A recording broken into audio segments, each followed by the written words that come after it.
Hi and welcome back. If you're new to the channel, my name is Vince. Thanks for stopping by. You're very welcome here indeed. So this is part 2 of an interview I had with Dr. Tom Stubbs, the CEO of a DNA methylation testing company. As before, there are timestamps in the description below. Enough waffling off me. Let's jump into the video and let's look at what we had to say in the second part of the interview.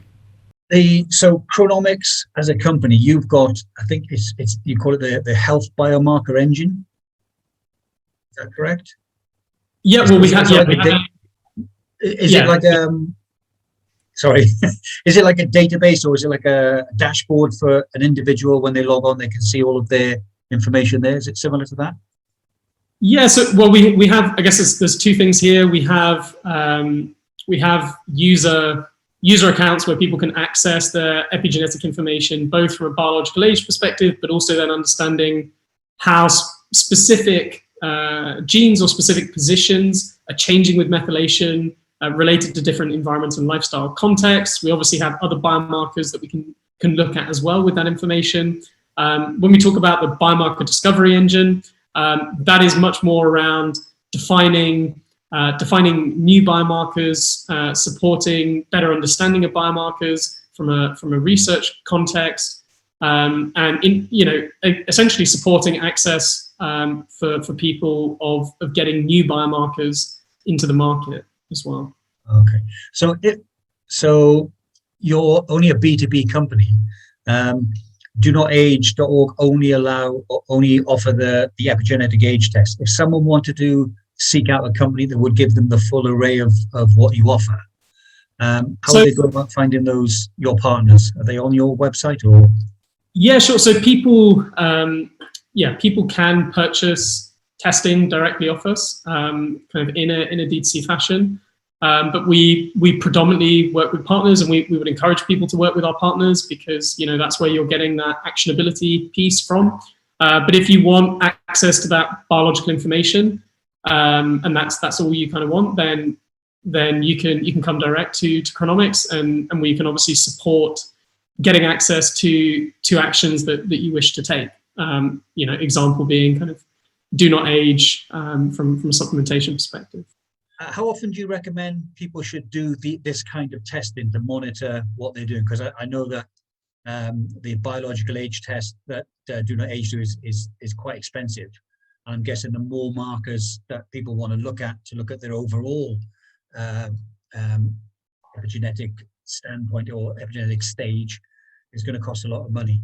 So how often do you reckon it should be monitored?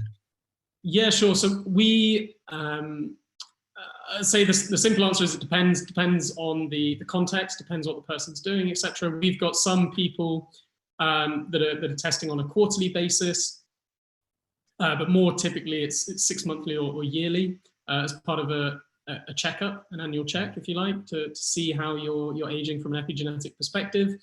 In terms of how quickly these changes manifest at an epigenetic level, as I mentioned, epigenetics is really capturing long-term risk. So it's not something that's necessarily changing on the context of hours or minutes or anything like that. But if you're making really positive interventions to support health, whether that's greatly increasing exercise, better diet, various other pieces, supplementations, etc., you could expect to see changes within a quarterly period. And we have intervention programs where you see that. But if it's more subtle changes in already a healthy lifestyle, then it may take longer to observe the improvements. Okay, I suppose, and if people do choose to work with one of your partners, they would be able to advise them on looking at their specific data as an individual, what would be a better way of doing it. And it may be initially quite a few tests close together to see what the trend is, and then tailoring it to their individual needs. So to say, everyone's different. Exactly. So we have some partners where the testing is incorporated as part of programs that are capturing kind of interventions over time. Yeah. And their quarterly testing is sort of encompassed as part of that. We have other partners where it's predominantly subtle changes over longer periods of time, and there's a different cadence to it. So it really depends on the partner and what makes sense. So all the data that you've been gathering so far, I'm guessing your database is quite full now. What do you think is the top one or two maybe interventions that people have made, things that anyone could do? I'm talking about like exercise, diet, correct sleep, targeted supplementation. Which interventions do you think yield the biggest returns in probably the shortest time span as well? Yeah, sure. I think it's important to say that from a data perspective, all of the tests that we do, that data, that information is owned by the users who are obviously doing the tests. So it's not owned by us or anything like that. In terms of interventions that we capture, I think some of the best interventions where we've seen really kind of transformative changes are things that lots of people can do, but I'd say probably the most marked that we've seen, particularly in populations in kind of, I'd say between the ages of sort of 30 to 50 years of age, is exercise is just massive. And partly I think that's because of the context of where lots of those people are starting from. But it's something it's simple to do, but it has, in really short periods of time, pretty marked impact on epigenetic rejuvenation from an aging perspective, and is something that everyone can incorporate. I mean, I have to say, when even obviously knowing how kind of what exercise can do, I was really positively surprised by the impact that some of the programs that we have that are incorporating that had on people's health in really kind of short periods of time, so a couple of months. Yeah, it's every time I have conversations around this subject, the two that tend to come to the top is always diet and exercise. It's what you put in, and then how you burn off what you put in. Exactly, and there's obviously there's individuals who are exercising a lot where the best lever they can get from an epigenetic age perspective is not going to be exercise, and from the biomarkers you can kind of see that, you can sort of break out kind of what makes sense and how that works.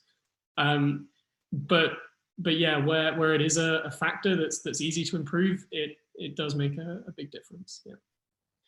You mentioned earlier about the array testing and the next generation technology. I know you do the next generation technology. Can you explain very simply for me what's the main difference between the two? Yeah, sure. So with array-based testing, you're essentially you're taking a sample of DNA, you're converting that or treating that to look at these epigenetic tags, and you're sticking it to a bunch of probes, and those probes / that DNA will have fluorophores or colors that show up if something's methylated or not. So you don't look directly at the DNA, you just look at these colors to see, okay, methylated or not, what's the ratio of whether it's methylated or not, and then you get a percentage number, kind of 0 to 100%, if you like. In the context of sequencing, literally as a sequencer or next generation sequencer operates, you're taking that DNA sample, putting it on a sequencer, and you're literally reading the letters, so the A, C, G, T within the genome, and when you come across a C that's unmethylated, if you've already treated it chemically, it looks different. So it looks more like a T. It looks like a T, basically. So you can see, okay, should have been a C, it looks like a T, okay, it's unmethylated. But you're literally reading every single letter, as opposed to just looking at some colors and a rough ratio across the two. So you get kind of much more granular detail, and kind of far fewer issues around thinking something's methylated when it's not, or issues around contamination or different pieces of DNA that you didn't expect to be there being there. Whereas with sequencing, all of that is eradicated. Like you can see it and you can remove it. So it's more reliable, more robust, and just gives you a better kind of level of clarity as well.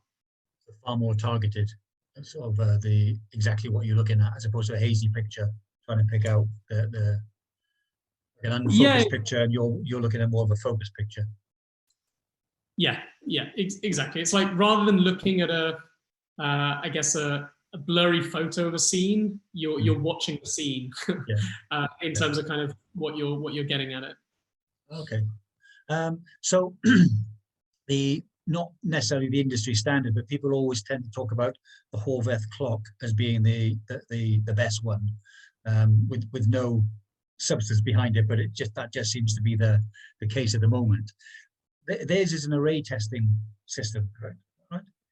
So correct, how does yours measure up against that? I'm not saying again, you don't want to criticize someone who can't defend themselves because they're not here, but how do they measure up against each other? Sure. No, we obviously as an organization, and obviously prior from an academic context, know Steve very well. In terms of how the clocks measure up, so from our clocks perspective, they were built to work across platforms. So they work in arrays, they work in sequencing. Steve's clocks, when you adjust, can also work in sequencing. I think one of the big differences being that the original Horvath clock was never built with tissues such as saliva in mind, so they don't work well in a saliva context at all. Obviously, in a blood context, they are good. There's kind of no doubting that, and there's obviously different tissue types where they work as well. I think we also need to be clear here that there are a number of Horvath clocks now. There isn't one, so there's a number, and they have different applications. So there's some that are focused on purely, for instance, skin-based readouts, as an example. Others that are multi-tissue, so looking at things like blood, looking at kind of organs within the body as well. But as I said, doesn't work well from a saliva context, and there's kind of other sort of variations off of that as well. Yeah, I watched an interview with Rhonda Patrick and Steve Horvath, and he mentioned there's more than one clock now because they can target in on specific things to check out the methylation. Something you touched on one of your previous interviews, and something that I've spoken to friends about, and we can't come up with an answer. Maybe you could be able to come up with if not an answer, an educated guess. How is it that adults at the end of their biological age, when all the cells in their body are biologically 50, 60 years old, can produce right at the beginning with 0 on the clock? Sorry, you cut out for a second at the end. Okay.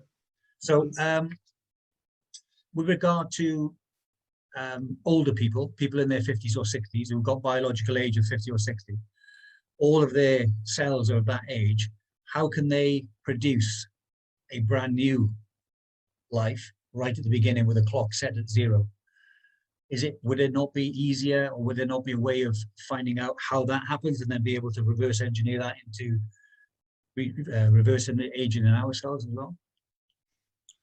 Yeah, 100%. I think this is a kind of super interesting area. There's the links between sort of aging and development, and there's a bunch of kind of theories that sit behind that, as well as to kind of ways to explain and describe why aging happens in the first place, which are interesting as well. But to your point of the question, and this is something that often, as you can imagine, we get asked is, can we reach a point where people can live forever, or people can live to hundreds of years instead of the 100 or so that kind of people can live today? And to your point, the answer is, as you mentioned, is ultimately the human cells, or kind of that human lineage, is essentially a continuous living cycle. There's no sort of complete death and then rebirth.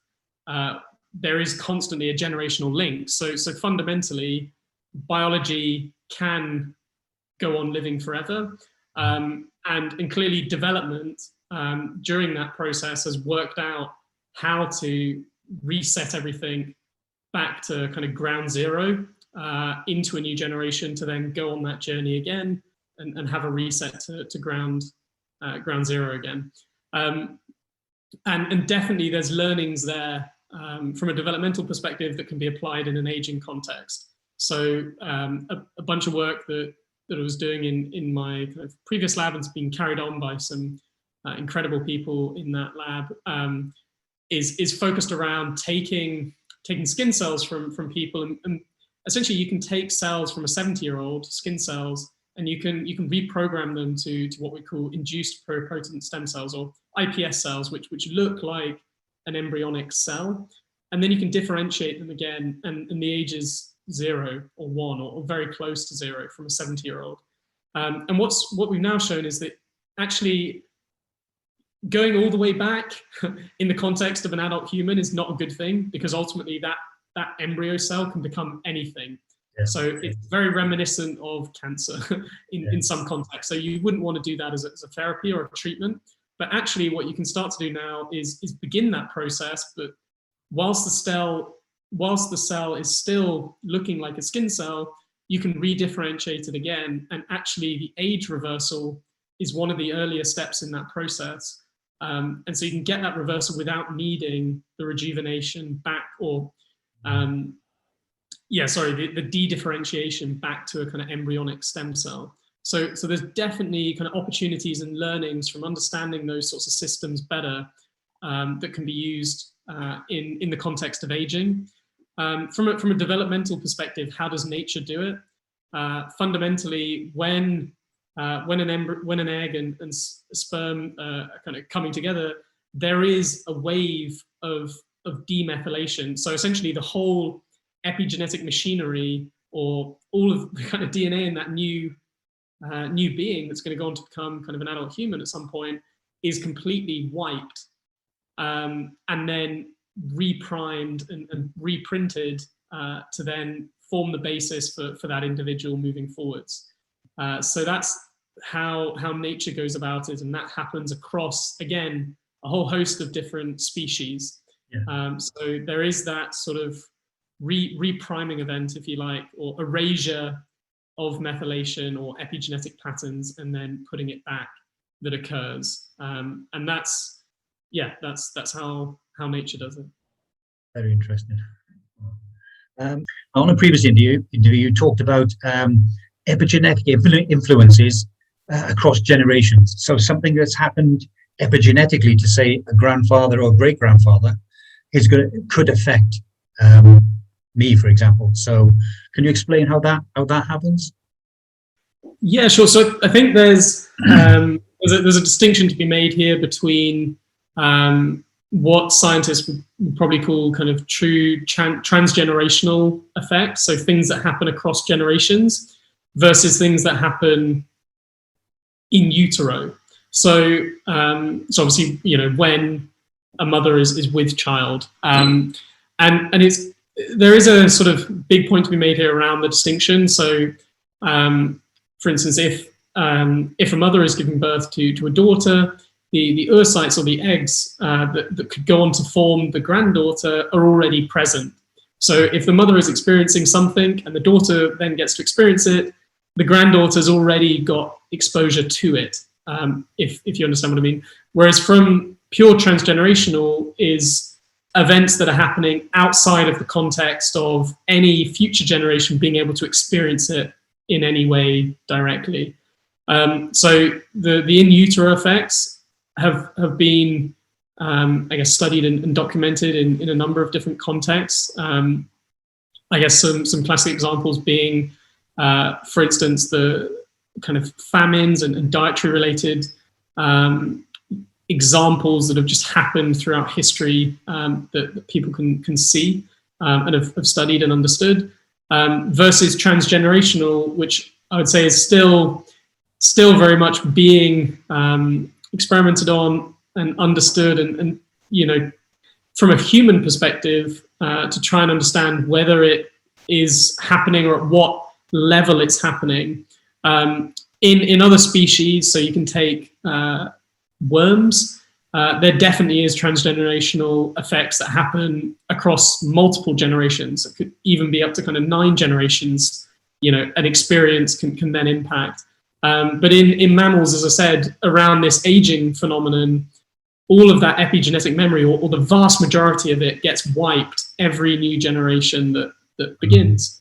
But it doesn't get wiped completely. There's a percentage of that information that stays, with the vast majority of it getting wiped. And so there's a lot of research at the moment into understanding that information that's not wiped, what information does that carry into future generations?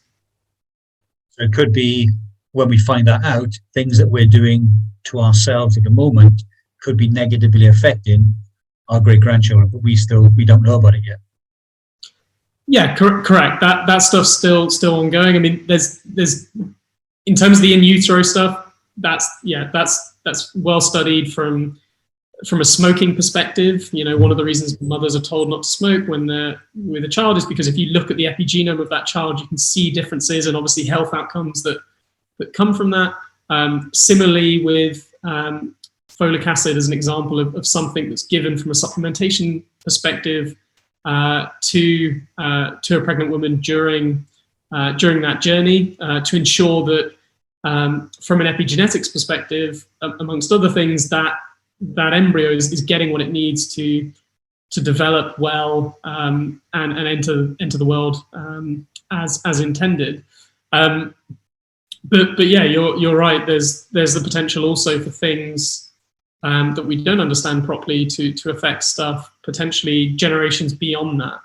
But as you can imagine, one of the biggest challenges that transgenerational research has had is just how to control and establish those experiments to understand what's happened, because it's very tricky to get that right.